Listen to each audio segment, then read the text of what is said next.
प्यारे बच्चों, आज आपका टॉपिक है वो आपका है electric field intensity due to uniform spherical charge spherical shell. आपको कोई चार्ज स्फेरिकल शेल दे रखा है, उसकी वजह से आप लोगों को इलेक्ट्रिक फील्ड इंटेंसिटी निकालना है। तो प्यारे बच्चों, वीडियो को स्किप करके ना देखें, पूरा देखें, चैनल को सब्सक्राइब करें और वीडियो को लाइक करें, ज्यादा से ज्यादा शेयर करें। तो हम अपने टॉपिक पे आते हैं। हमको क्या दे रखा है, सबसे पहले आप लोगों को समझना है कि हमको क्या दे रखा है और हमको क्या निकालना है। तो सबसे पहले आपको एक स्फेरिकल शेल दे रखा है।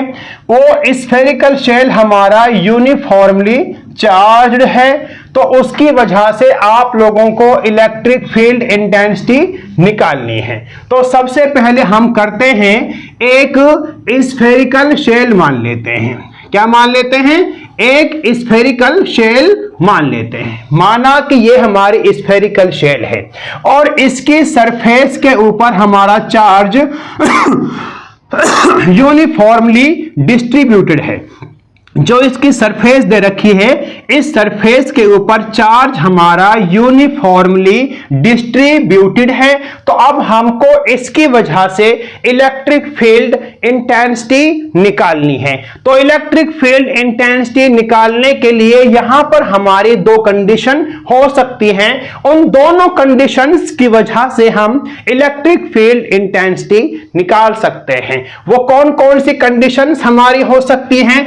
एक तो हम क्या है कि जो ये स्फेरिकल शेल दे रखा है, इस स्फेरिकल शेल के बाहर हम इलेक्ट्रिक फील्ड कोई बाहर कोई पॉइंट मान लेते हैं। इस सरफेस के बाहर हम कोई पॉइंट मानेंगे तो उस पर इलेक्ट्रिक फील्ड इंटेंसिटी निकाल सकते हैं। मतलब outside the shell electric field intensity क्या होगी। इसके अलावा ये हमारी शेल है, इस शेल के अंदर इलेक्ट्रिक फील्ड इंटेंसिटी हमारी क्या होगी। मतलब दूसरा, इनसाइड द स्फेरिकल शेल आप लोगों की इलेक्ट्रिक फील्ड इंटेंसिटी क्या होगी।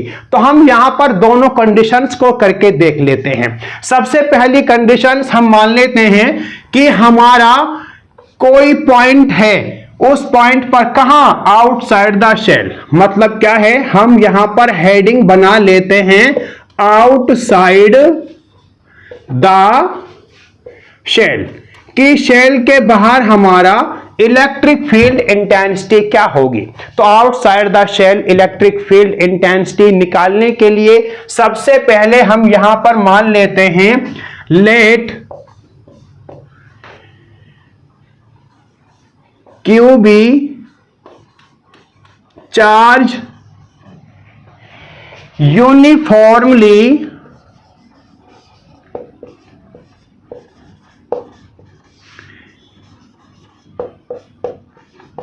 distributed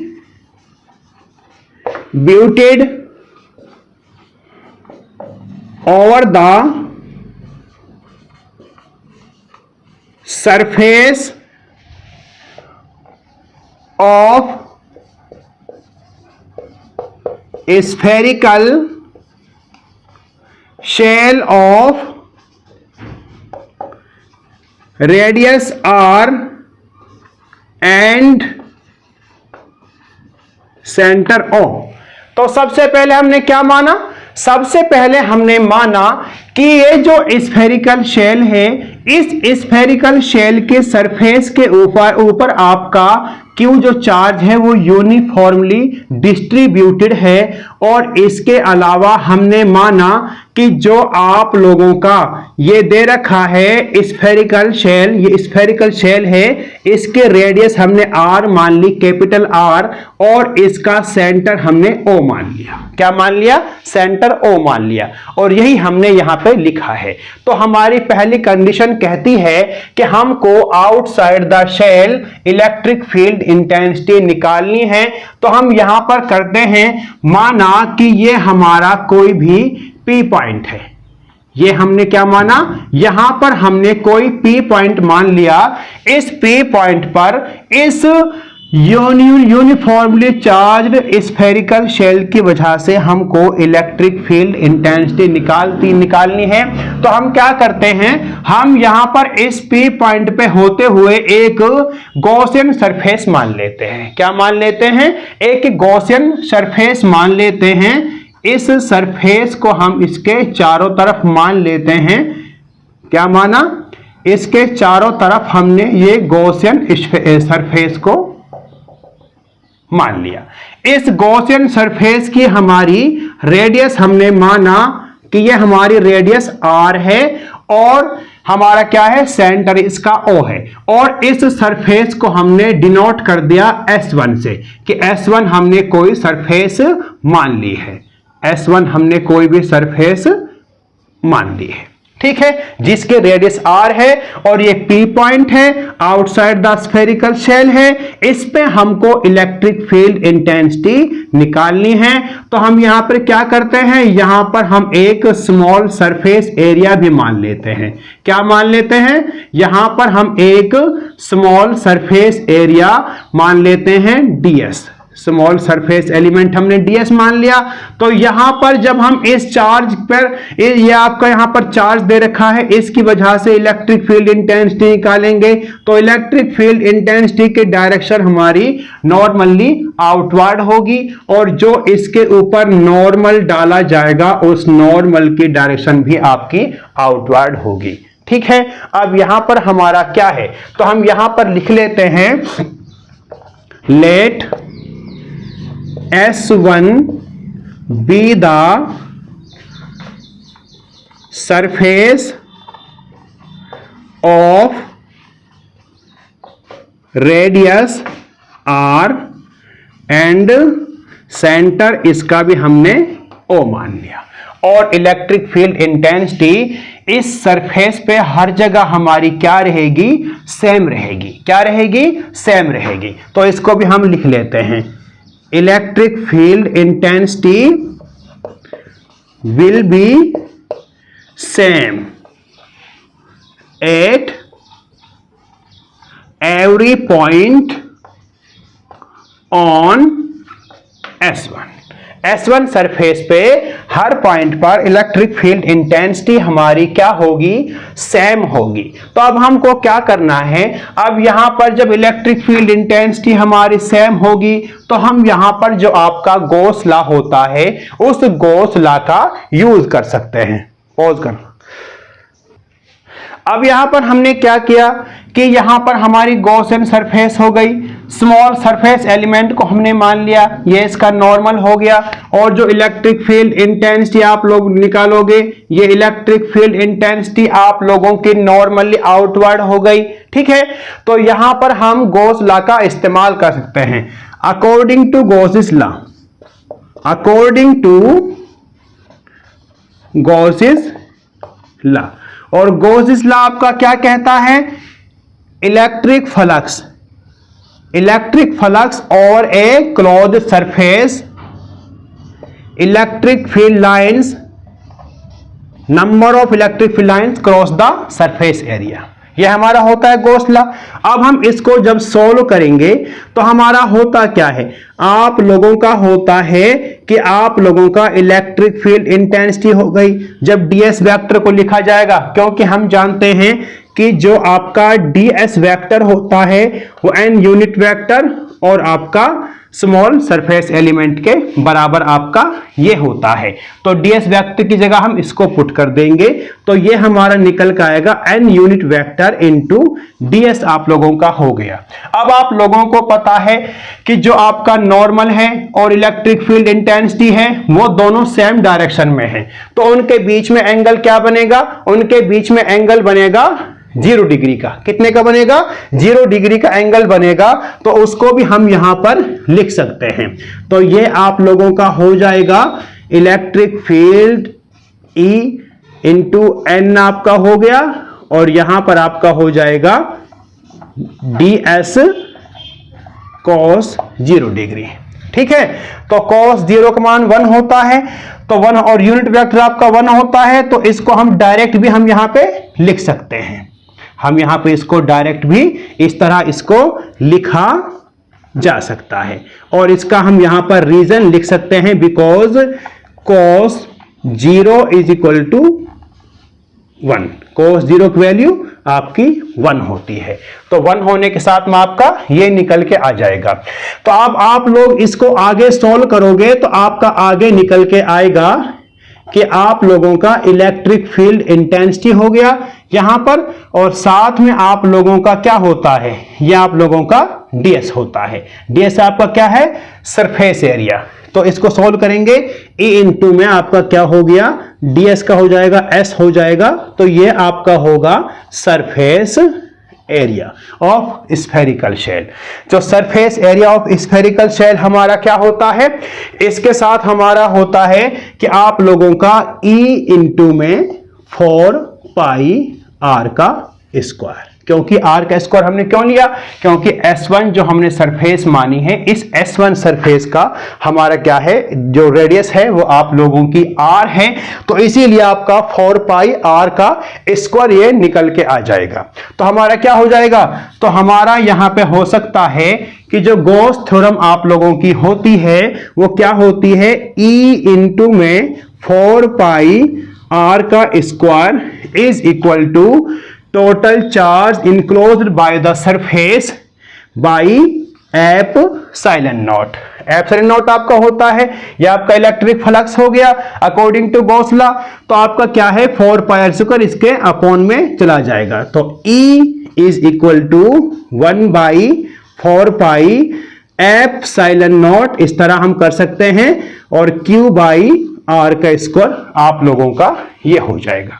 यहां तक आप लोगों का निकल के आ गया। तो इसको निकल के आने के साथ में अब हमारा क्या हो जाएगा, अब हम यहां पर कह सकते हैं कि जो आपका चार्ज है इस सरफेस के ऊपर यूनिफॉर्मली डिस्ट्रीब्यूटेड है, और इसके द्वारा स्फेरिकल शेल के बाहर अगर हम कोई पॉइंट P दे रखा है उस पर हम इलेक्ट्रिक फील्ड इंटेंसिटी निकालते हैं तो वो हमारी ये निकल के आती है। इसके अलावा अगर इस स्फेरिकल शेल के सेंटर पे कोई चार्ज है या टोटल चार्ज कंसंट्रेटेड है आप लोगों का सेंटर पे, तो उसकी वजह से इस सरफेस पे अगर इलेक्ट्रिक फील्ड इंटेंसिटी निकाली जाए तो वो भी हमारी इतनी निकल के आती है, उतनी ही निकल के हमारी आती है। अगर हम यहां पर मान लें या आप लोगों का इलेक्ट्रिक फील्ड इंटेंसिटी निकल के आ चुका है, तो इसके अलावा अगर आप मान लेते हो कि इसकी सरफेस पे इलेक्ट्रिक फील्ड इंटेंसिटी निकालना चाहते हो, मतलब क्या है, अगर हम कंडीशन मान लें कि R बराबर आपका जो रेडियस R है, ये R हमने माना कि आपका ये R हमने इस R के बराबर मान लिया, मतलब P पॉइंट आपका इस सरफेस के ऊपर है, तो इस सरफेस के ऊपर इलेक्ट्रिक फील्ड इंटेंसिटी हमारी क्या निकल के आएगी, ये आपका R इंटू R हो गया। और आप जानते हो कि जो आपका सरफेस चार्ज डेंसिटी होती है वो आपकी सिग्मा से डिनोट की जाती है, और उसका फॉर्मूला होता है total charge by surface area, ये उसका फॉर्मूला होता है।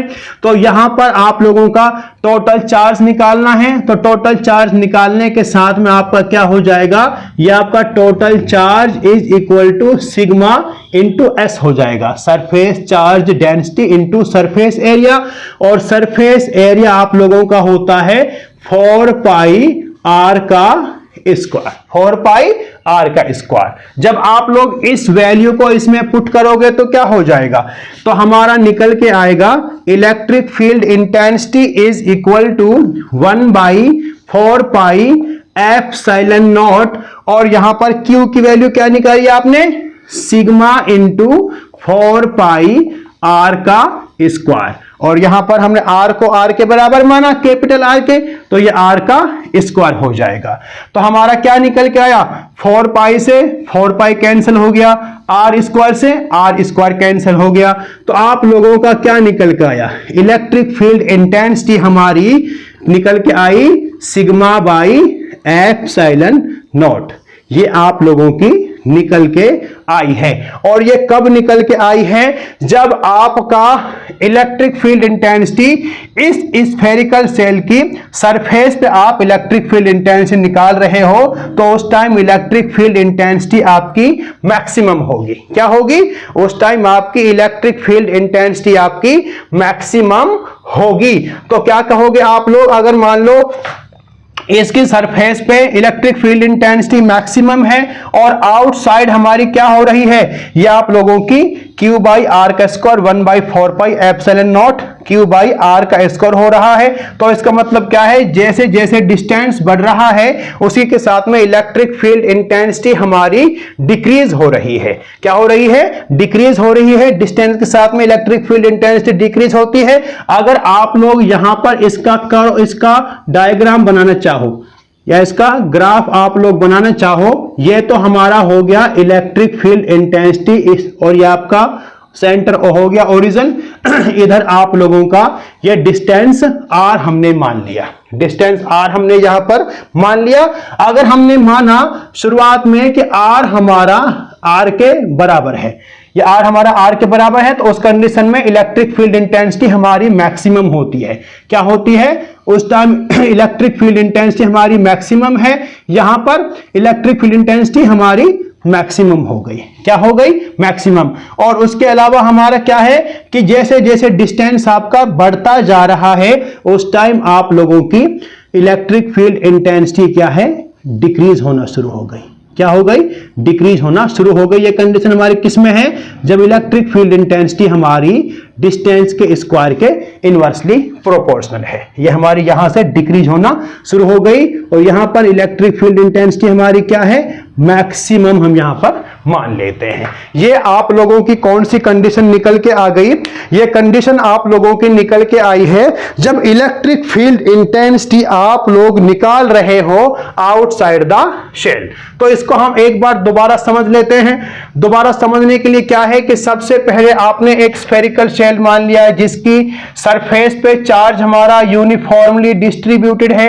उसके अलावा हमने एक S1 सरफेस मान ली जिसकी रेडियस R है और उस S1 सरफेस पर हमारा हर पॉइंट पर इलेक्ट्रिक फील्ड इंटेंसिटी बराबर होगी। यहां पर स्मॉल सरफेस एलिमेंट मान लिया, इलेक्ट्रिक फील्ड इंटेंसिटी नॉर्मल की डायरेक्शन सेम है। तो यहां पर हम गॉसेस लॉ लगा सकते हैं। गॉसेस लॉ हमारा क्या होता है? Electric flux over A close surface is the number of electric field lines cross the surface area. या आप लोगों का निकल के आ जाएगा, दोनों सेम डायरेक्शन में है, 0 डिग्री का एंगल बन रहा है तो cos 0 कमान 1 हो जाएगा।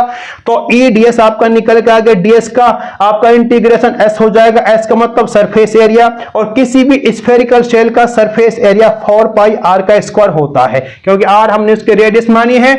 यह आप लोगों का किसके बराबर है? Q बाई एप्सिलॉन नॉट के बराबर, क्योंकि अकॉर्डिंग टू गॉसेस लॉ। अब इसमें हमारा क्या हो जाएगा? इलेक्ट्रिक फील्ड इंटेंसिटी ये निकल के आ जाएगी। अगर हम चाहते हैं कि चलो ठीक है ये P पॉइंट बाहर है, अगर P पॉइंट को हम यहां पर मान लेते हैं, मतलब R को इस कैपिटल R के बराबर मान लेते हैं, तो उस कंडीशन में इलेक्ट्रिक फील्ड इंटेंसिटी हमारी ये निकल के आएगी जो कि मैक्सिमम होगी।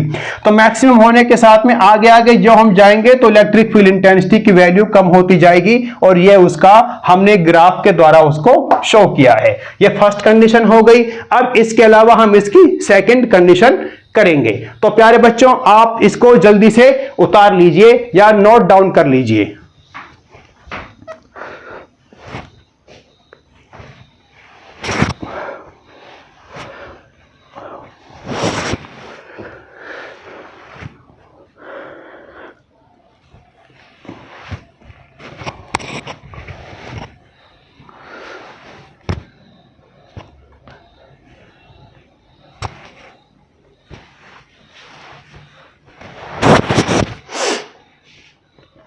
तो प्यारे बच्चों आपने इसको नोट डाउन कर लिया होगा। तो अब हम इसको यहां पर साफ कर देते हैं। इसकी हम सेकंड कंडीशन करेंगे। क्या करेंगे? सेकंड कंडीशन इसकी हम यहां पर करेंगे, तो उसको आप लोग ध्यान से देखिएगा। तो हमारा होता क्या है, यहां पर आप लोगों का हो जाएगा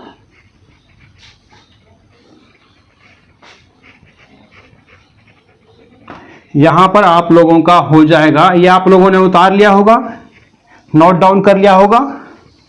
तो हमारा क्या होता है, सेकंड कंडीशन आप लोगों की है कि इलेक्ट्रिक फील्ड इंटेंसिटी आपको निकालनी है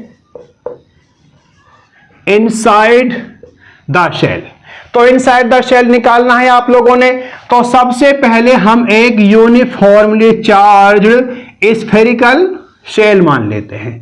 ये हमने मान लिया, जिसका हमने माना रेडियस आप लोगों ने माना r है और सेंटर उसका O है। अब हमको क्या करना है, हमको इनसाइड निकालना है शेल के, इसके अंदर। तो हम मान लेते हैं कि हमने हमने यहां पर एक S हमने यहां पर सरफेस मान ली, जिसकी रेडियस हमारी r है, और यहां पर हमने P पॉइंट मान लिया, यहां पर हमने स्मॉल सरफेस एलिमेंट मान लिया ds। तो इलेक्ट्रिक फील्ड इंटेंसिटी कहां है, बाहर की साइड आपकी होगी, ठीक है। इस पर नॉर्मल डालेंगे, नॉर्मल की डायरेक्शन भी आपकी इधर साइड होगी। अब यहां पर देखो आप लोग, अब यहां पर हम जानते हैं कि अकॉर्डिंग टू गॉसेस लॉ हम इलेक्ट्रिक फील्ड इंटेंसिटी निकाल चुके हैं, इलेक्ट्रिक फील्ड निकाल चुके हैं according to Gauss's law. Gauss's law के अकॉर्डिंग क्या होता है, आप लोगों का electric flux EDS is equal to Q by epsilon not होता है। और ये हम निकाल चुके हैं कि electric field intensity into 4 pi R का स्क्वायर पहले निकाल चुके हैं, और यह आपका क्या हो जाएगा, Q बाई एप्सिलॉन नॉट। अब यहां पर आप लोगों ने निकाला, लेकिन आप लोगों को पता है कि जो ये स्फेरिकल शेल दे रखा है, इस सरफेस पे हमारा चार्ज यूनिफॉर्मली डिस्ट्रीब्यूटेड है, और हमको इलेक्ट्रिक फील्ड इंटेंसिटी निकालनी है इस सरफेस के अंदर, और इस सरफेस के अंदर हमारा चार्ज 0 है। क्या है, हमारा चार्ज आपका 0 है। तो चार्ज की वैल्यू 0 हो जाएगी, तो इसका मतलब क्या है, तो इलेक्ट्रिक फील्ड इंटेंसिटी भी इनसाइड द स्फेरिकल शेल आपकी 0 होगी। इनसाइड द स्फेरिकल शेल क्या होगी आपकी, 0 आप लोगों की हो जाएगी। तो आप लोग यहां पर क्या कर सकते हो, यहां पर आप लोग कर सकते हो कि charge inside the spherical shell is 0। तो 0 है तो हमारा क्या हो जाएगा, electric field intensity into 4 pi R का square is equal to 0 by epsilon not. तो मतलब क्या है, तो इलेक्ट्रिक फील्ड इंटेंसिटी आपकी क्या होगी, 0 होगी। क्या होगी आपकी इलेक्ट्रिक फील्ड इंटेंसिटी आपकी क्या हो जाएगी, 0 निकल के आएगी। ठीक है, तो क्या पता लगा हमको, inside the shell electric field intensity 0 हो जाएगी। आई होप बच्चों आप लोगों को ये समझ आ गया होगा। तो आप लोग वीडियो को लाइक करें, शेयर करें और चैनल को सब्सक्राइब करें। Thanks for watching.